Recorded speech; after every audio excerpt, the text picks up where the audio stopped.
Assalamualaikum warahmatullahi wabarakatuh. Perkenalkan, nama saya Nura Safira. Di sini saya akan melanjutkan penjelasan dari teman saya yang sebelumnya. Yang keempat yaitu syarat-syarat pekerjaan yang ditaklifkan.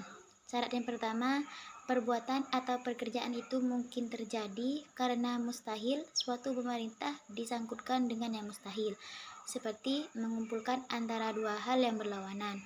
Tegasnya, tidak diperintahkan sesuatu, melainkan sesuatu itu belum ada dan mungkin akan terwujud.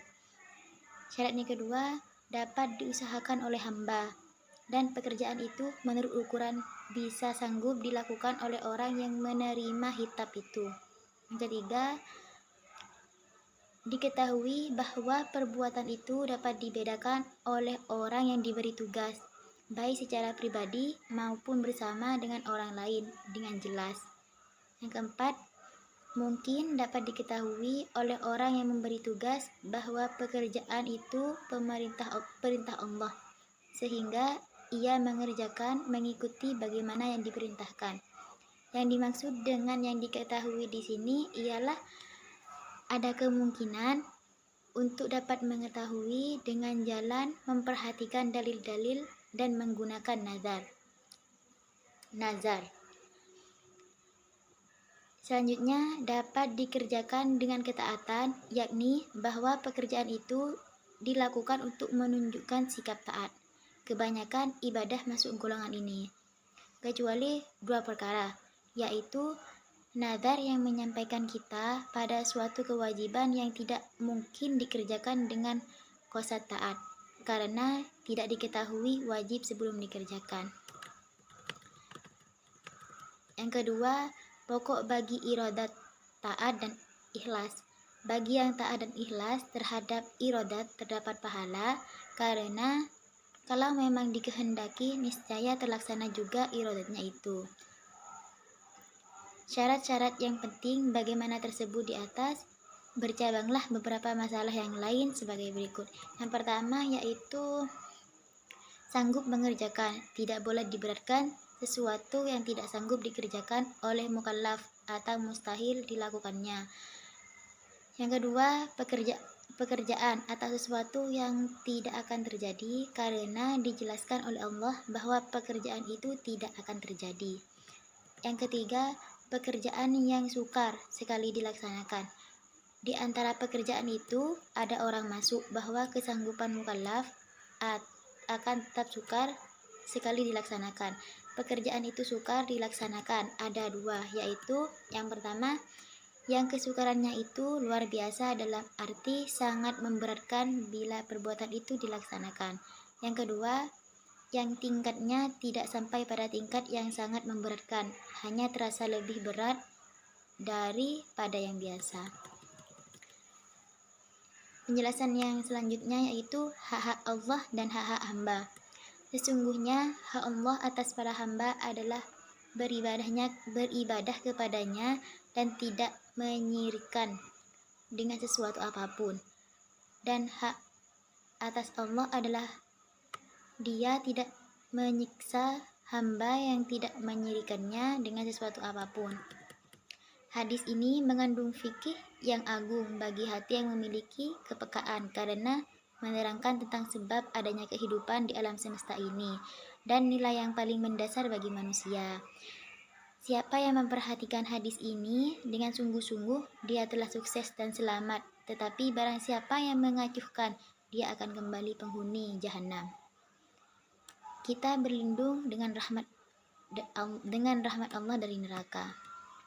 Kandungan hadis mensyaratkan bahwa orang musyrik tidak mendapatkan hak selamat dan siksa walaupun dia melakukan amal soleh, supaya orang-orang beriman mengenal rendahnya nilai orang-orang musyrikin yang mati dan membawa amal soleh.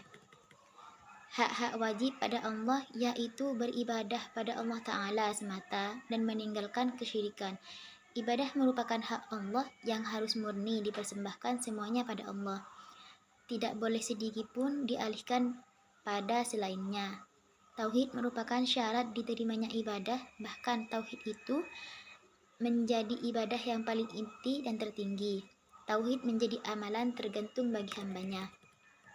Siapa yang menunaikan tauhid, dia telah menunaikan hak ibadah dan dia memiliki hak pada Allah untuk tidak mengazabnya. Siapa yang meninggalkan tauhid, maka dia telah menelantarkan hak-hak paling agung sehingga dia berhak mendapatkan azab. Pemahaman hadis di atas, hamba berhak mendapatkan azab atas sebab syirik karena dia meninggalkan hak Allah Ta'ala. Pemahaman ini mengandung oleh banyak dalil lainnya, yaitu tujuannya menciptakan makhluk tiada lain untuk mentauhidkan kepada Allah. Sabda Rasulullah SAW, beribadahlah kepadanya dan tidak mensyirikannya dengan sesuatu apapun. Menerangkan tentang syarat tauhid sebelum beramal dan ketika beramal, karena Allah tidak meminta amalan kecuali dia seorang muwahhid atau bertauhid.